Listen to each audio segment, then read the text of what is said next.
Good morning, ladies and gentlemen of the President's Cabinet. I want to thank you for coming here today. We're here to talk about initiating a strategic cybersecurity policy and risk management framework for Keene State College.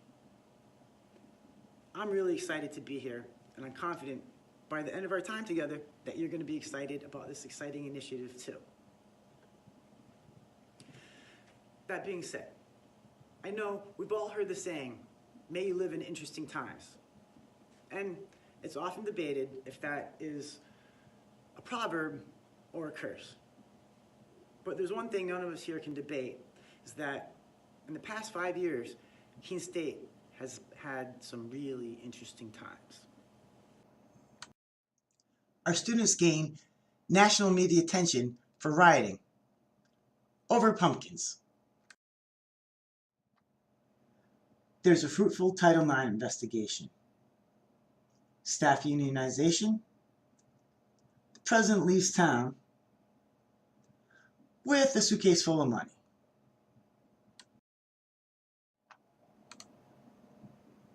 Enrollment drops by 27% over the course of 4 years. There's an ensuing budget crisis and a subsequent significant reduction in workforce. Now, if you could only take one word to describe Keene State College in the context of those last 5 years, what would that word be? Think about it, because I'm going to ask again in a little while. But for me, that's easy.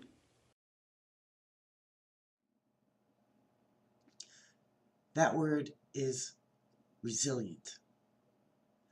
Resiliency, the ability to recover from adversity. And Keene State's got that.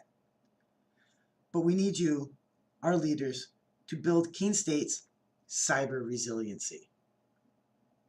Cyber attacks on institutions of higher education are on the rise.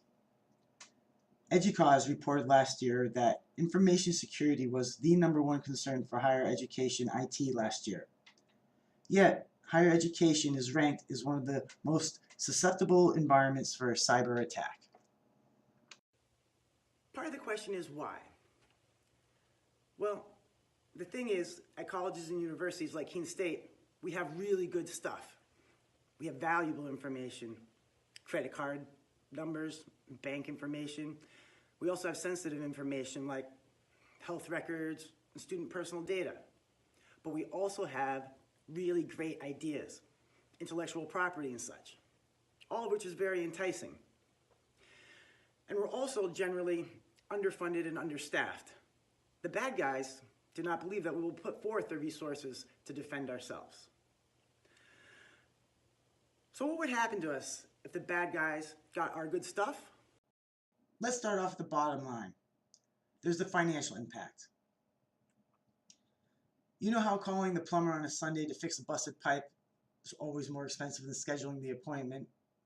Well, the same goes for a cybersecurity crisis. It's always more expensive if you plan ahead. Fines. If we've not done our due diligence to protect our community, fines are possible. And this is America. You can always get sued. The damage and consequence of cyber incidents are not confined to unauthorized access to information. There's also an operational impact. The loss of productivity. We are in a day and age now that if the network goes down, we can't operate the way that we need to. There's the impact infrastructure. The cyber and physical worlds are linked and interdependent with each other. There's also safety concerns, emergency communication and alert systems, and door locks. Reputational damage. This could have an effect on potential enrollees. And you know, we just got to roll it back on track. Alumni. Think donations. Potential business partnerships. Think donations. In the city of Keene, cybersecurity is a public good, and our vulnerabilities increase the community risk. Cyber attacks grab attention, and they also grab headlines. In 2017, Washington State had a data breach. As a result, the school had to send out 1 million letters to people explaining that their information could have been stolen. Trust me when I tell you, Keene State does not want to write that letter. Keene State does not want that headline. My goal is to get you to initiate meaningful policy change for the benefit of our community. I'm here to talk you into it. But I just can't show you the cute baby. I also have to tell you about the pain. We conduct a wide variety of operations here, and a wide variety of operations brings a wide variety of data. A wide variety of data brings a wide variety of security requirements. This will not be a cookie-cutter, one-size-fits-all affair. Also, we place a high value on freedom, transparency, and openness and information sharing. As a campus community, we want to be accessible. These are positive and we want to keep these attributes. However, they don't always mesh well with security and controls. The human factor. It's said that the human is always the weakest link in cybersecurity. I believe that to be true, and we have a lot of humans, and humans make mistakes. Also, sometimes our particular humans give out too much information on Twitter and Facebook and Instagram. Funding and resources. Yes, it's not going to be free, but I promise it will bring great value. So earlier when I asked, what word would you use to describe Keene State? Did any of you choose resilient like I did? Anybody? If you did, you'll get a prize.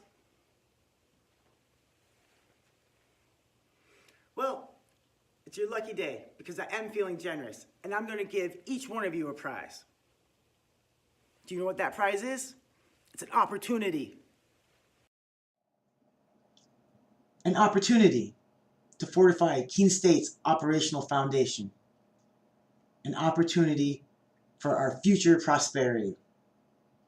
An opportunity to promote community trust, security, and safety. These are all values that align with our mission statement. And our mission statement will only be advanced by assessing our current cybersecurity posture, initiating strategic cybersecurity policy, and a risk management framework. I'm going to open up the floor to questions, but this question session is going to be a little bit different. I'm going to ask you the questions. And once you have addressed these questions, the process of implementing cybersecurity strategy and resilience planning has begun. What is the campus's risk tolerance? This will be based upon what extent the campus is dependent on communications and systems, technology, and data. How will Keene State govern cybersecurity going forward? Which leaders at the institutional level will be accountable for cybersecurity? Where will the responsibility lie in the event of an incident or breach?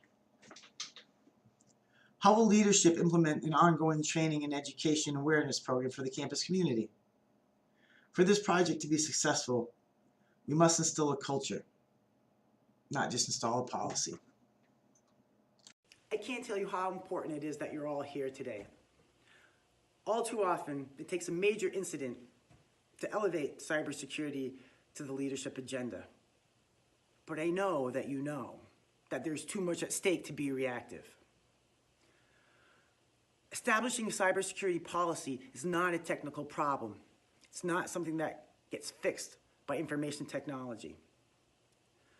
This is institutional risk management. This is a project that must be established at the cabinet level by you, our high-level leaders. Thank you again for your time today. I look forward to working with you all in the near future about this very exciting initiative.